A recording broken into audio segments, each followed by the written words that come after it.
Hari ini akan berkongsi mengenai inisiatif MOTEC dalam membantu penggiat industri yang terlibat dalam sektor pelancongan seni dan budaya melalui geran kita. So semalam kita baru melancar Istana Budaya, kalender Istana Budaya. Jadi ekspektasi itu agak tinggi, terutama sekali daripada penggiat industri. Nak tahu mekanisme dia, bagaimana mereka dapat geran ini. Jadi sebab itu saya rasa pada hari ini adalah elok kita kongsikan di sini. Kalau ada pertanyaan nanti boleh tanyalah. Jadi saya boleh mulakan? Boleh mula? Ya, okey. Bismillahirrahmanirrahim. Pertama sekali mengucapkan terima kasih di atas kehadiran semua. Pada hari ini saya akan berkongsi mengenai inisiatif MOTEC dalam membantu penggiat industri yang terlibat dalam sektor pelancongan seni dan budaya melalui geran padanan pelancongan seni dan budaya yang kita sebut sebagai GPPSB. Inisiatif di bawah MOTEC ini adalah bertujuan pertama untuk untuk menyemarakkan dan mengaktifkan semula sektor pelancongan yang terjejas teruk susulan penularan wabak pandemik COVID-19 ini pada fasa pemulihan negara 2022. Selain daripada itu juga kita nak memastikan industri pelancongan seni dan budaya terus berdaya saing dengan memberi sokongan dan bantuan kepada pihak swasta dan juga penggiat industri untuk mempromosi Malaysia sebagai destinasi pelancongan selamat untuk dikunjungi selain memartabatkan semula Malaysia sebagai destinasi pelancongan terunggul di rantau Asia. GPPSB terbahagi kepada dua sektor. Di bawahnya ada, pertama kita ada geran sepadan sektor pelancongan, kedua ada geran sepadan sektor kebudayaan. Untuk geran sepadan sektor pelancongan ataupun GSSP, cara pelaksanaannya ataupun mekanisme pelaksanaannya ialah dengan memberi fokus ke atas penganjuran program atau acara pelancongan domestik dan antarabangsa apabila pintu sempadan dibuka semula nanti.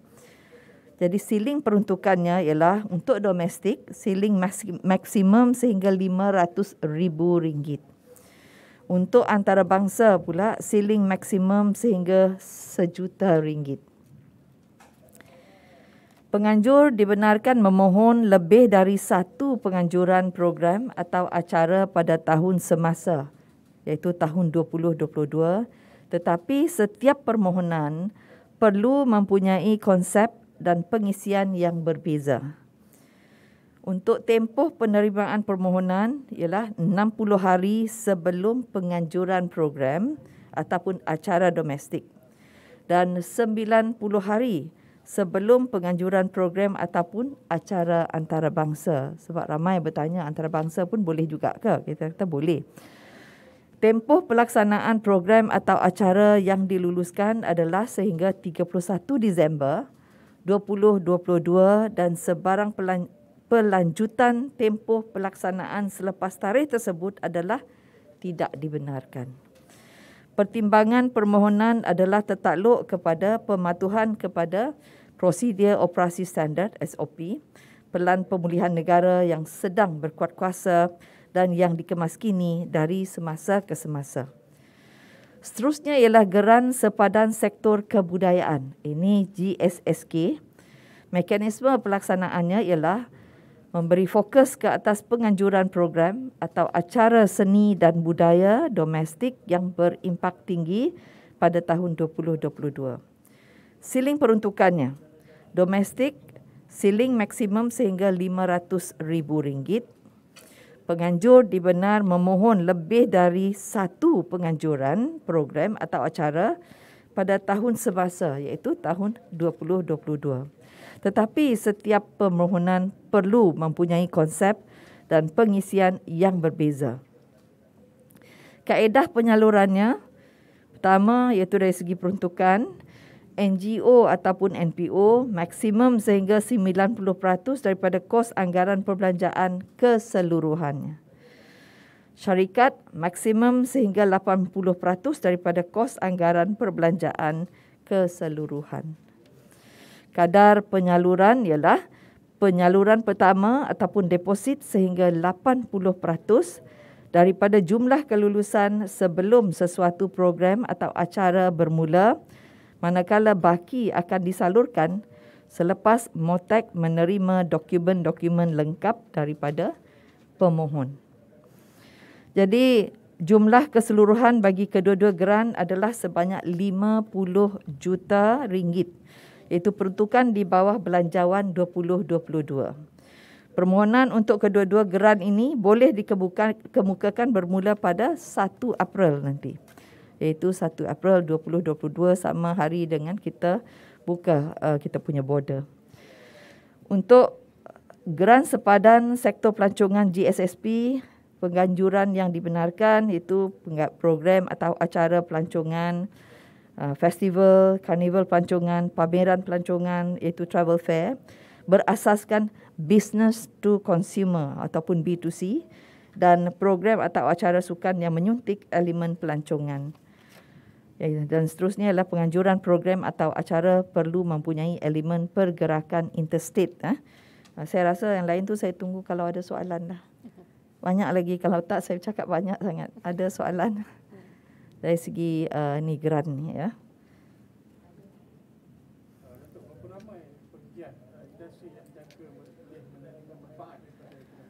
Setakat ni kita yang kita sudah untuk tahun ni baru yang diinisiat oleh Istana Budaya, kita ada 5 program, dan dari swasta ni ada 7. Jadi sebab itu ianya masih terbuka ya, masih terbuka. Sebab itu kita perlu maklumkan supaya penggiat industri ni tahu. Yang mereka banyak nak tahu dari segi mekanismenya, macam mana kita akan mengeluarkan. Jadi sebab itu kita perlu umumkan ini. Ada juga program ataupun penganjuran yang tidak boleh dipertimbangkan. Misalnya mempromosi produk saja, tak boleh. Tanpa ada program atau acara yang dianjurkan.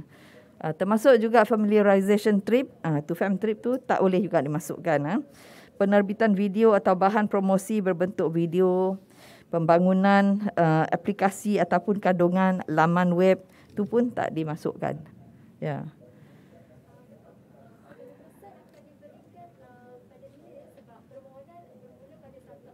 Ya.